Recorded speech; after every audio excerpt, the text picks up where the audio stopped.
All right, I hiked a little further into the woods today, and it is so peaceful and nice out here. I almost hated to start talking. I just really enjoy getting out into the woods like this, but I've got a report for you guys, and this one is not from Oklahoma. This one comes from what I thought at first to be an unlikely location. This is down in South Texas, around San Antonio.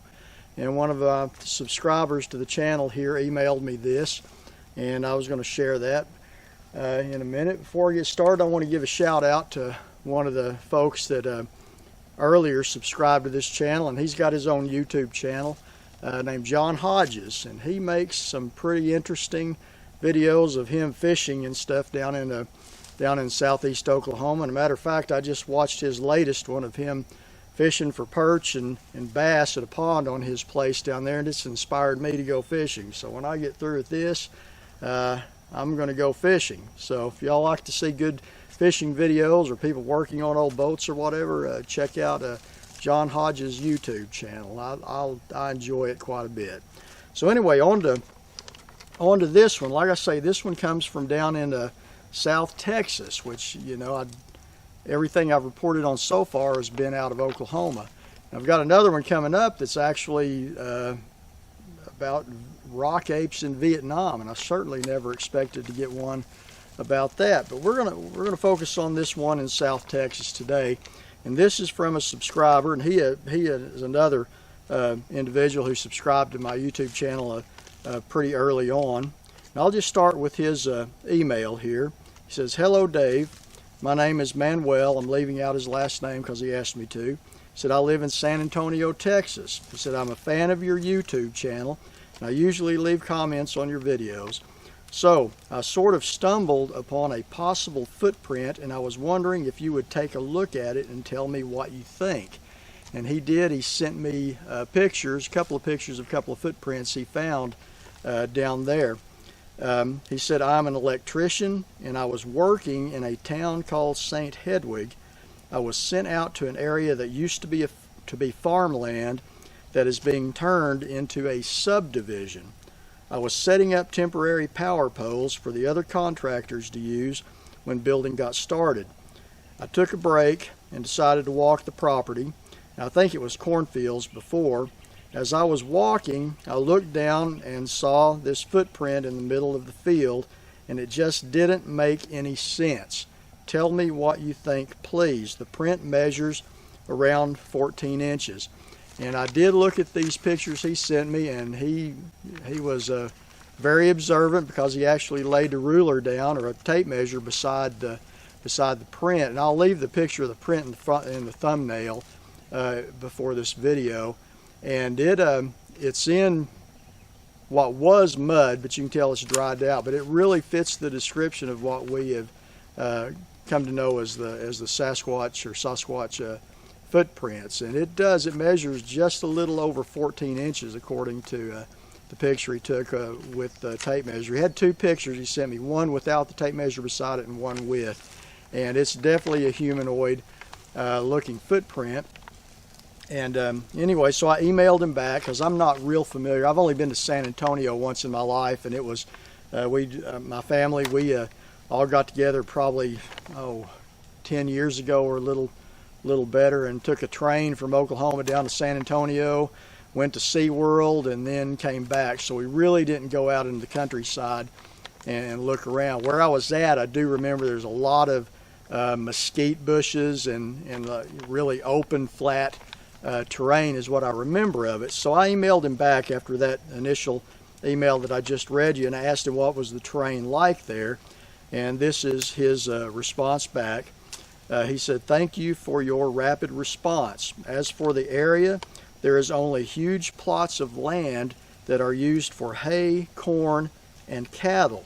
The houses that occupy those lots are spaced generously from each other." And he said, "I can send you some Google Maps screenshots of the area," which he did. Like I said, Manuel, you did your homework really good on this. I was impressed. And he sent me those, which I was able to zoom in on. There is a lot of open area down there. He said there's not wooded areas there, and there is a small creek. So asked him about that. He told me about the the wild pigs and stuff. And the thing that where he said it just didn't make sense finding the footprint there, I wanted to add this to that. Just because the place doesn't seem like your stereotypical area where Bigfoot activity is reported, like, you know, when we hear Bigfoot activity, we think of generally thick forest, sometimes mountains and such as that.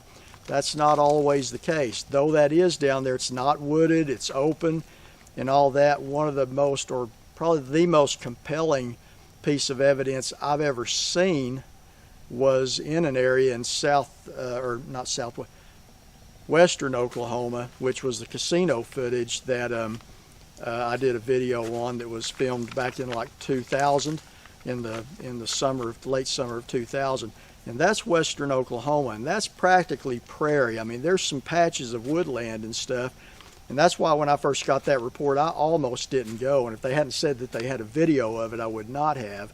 But that video was of a creature that we were able to determine was 9.5 feet tall. Now, still did not seem like the likely place for it to be, but the video evidence, which was straight from a surveillance camera, does not lie. So just because you find evidence that seems unlikely for the area it is, don't just write it off. And Manuel did the right thing here. He recorded the evidence he found and he sent it to me.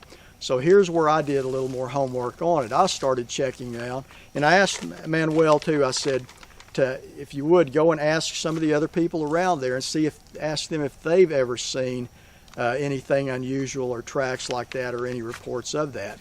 So I asked him if he would do that, and in the meantime, I started asking around a little bit. There's a fella that I don't really know him personally. I've talked to him on the phone once or twice, but anyway, I knew he had done investigating down there, and I sent him an email. His name is Troy Hudson. He has a research group called the Native Oklahoma Bigfoot Research Organization, and I knew he had done research down there too. And I said, hey, have you ever heard of any Bigfoot activity down around San Antonio or south of there or whatever? And he immediately emailed back, and I quote, he said, heck yeah, you know. And he sent me an article that apparently back in 2010 there were several sightings around the San Antonio, the countryside around San Antonio, where one was of a homeless couple that reported seeing a Bigfoot carrying a deer that it had killed. And then there was also, and I looked a little further after he sent me that link to some other things, and there was a rash of sightings around that area back then of different people calling the police and saying they had seen what to them looked like a Bigfoot.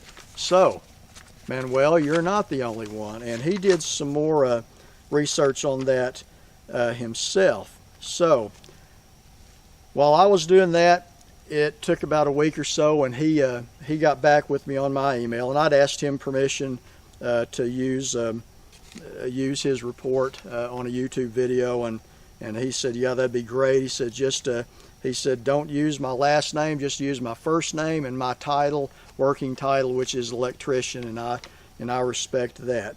So now you heard what I did, a little checking around on myself and what I found out about that area. Well, Manuel, he went out and he done some asking around on his own as well, and this is his follow-up email, and he said, hello Dave, sorry for replying kind of late. No problem. We have been a little busy. We had a tornado touchdown here in San Antonio, and some of the new homes we were working on were damaged, so work has been a little crazy. He said, I read the article that you sent me, the one regarding the homeless people that saw the Bigfoot carrying a deer. Well, that area is not too far from where I live, and what's funny is during the springtime when the bluebonnets are in bloom, I would take the family to that area to take pictures in the bluebonnets. And since that happened with the homeless people, they have since high-fenced the whole area. Go figure. Also, the part of the article that talks about Garner State Park, and keep in mind this is areas that like I said, I've only been to that area one time and didn't have time to go explore, so this is new information to me as well.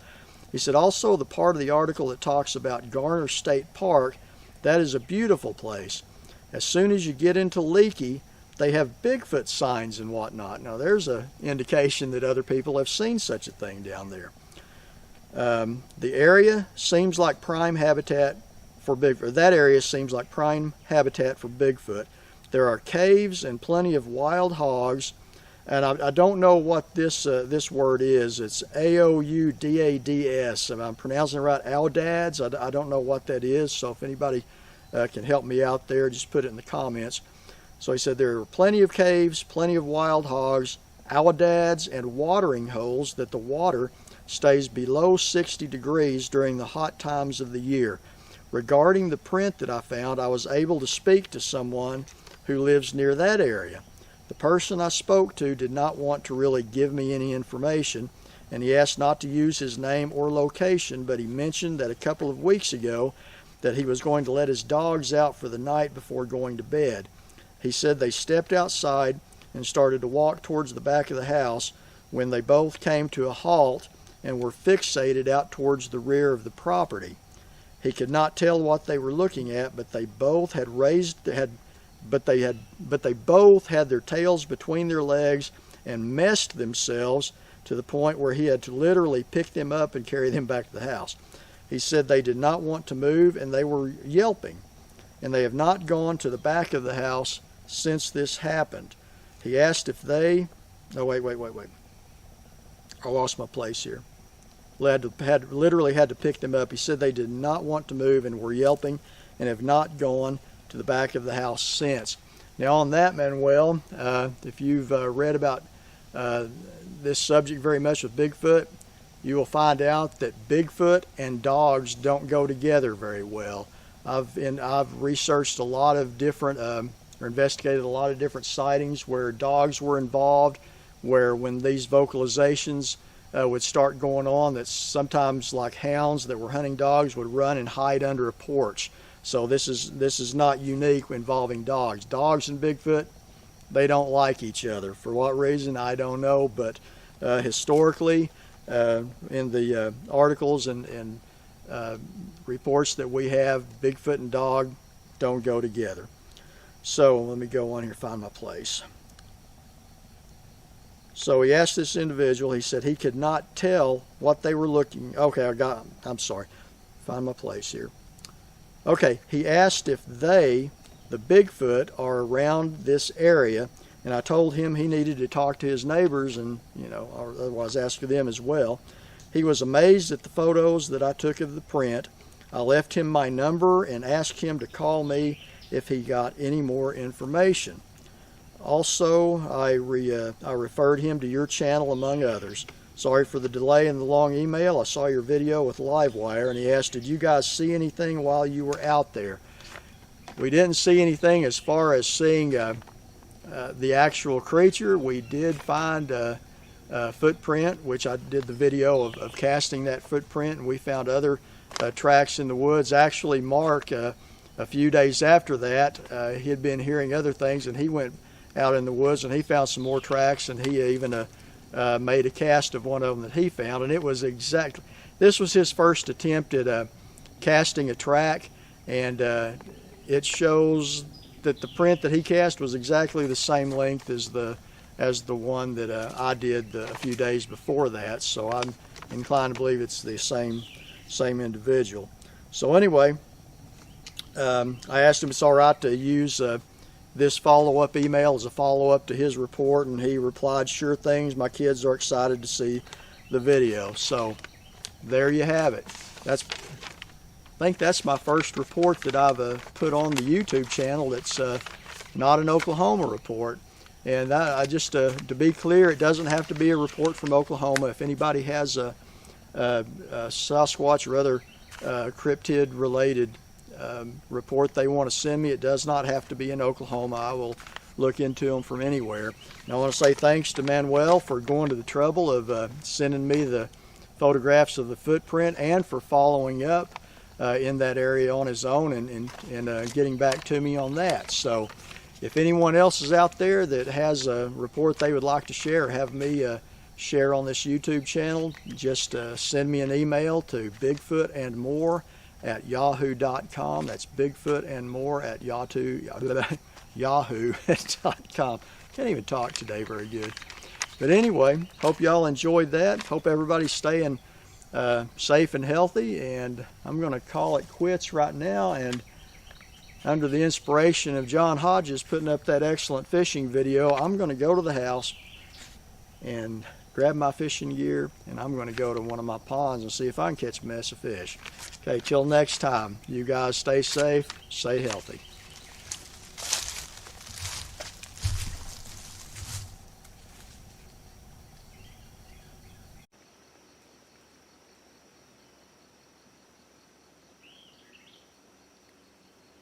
Something pushing its way through that brush out there.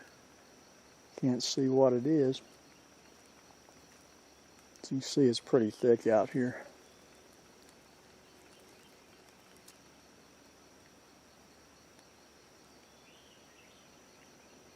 I film it and I'll go back and I'll look at it later. You guys see anything that I'm strolling by and missing, bring it to my attention. It's right through there. And that's thick. This is typical Hughes County creek bottom type of terrain here.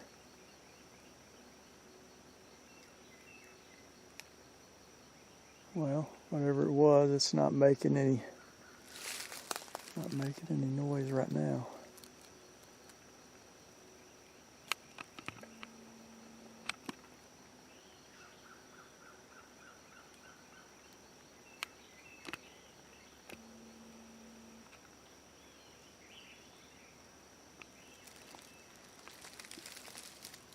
Yeah, it's right through there.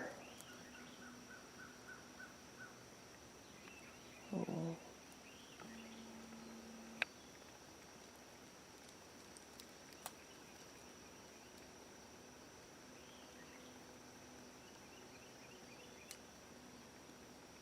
Well, don't hear it anymore, so I'm gonna stop and head on back.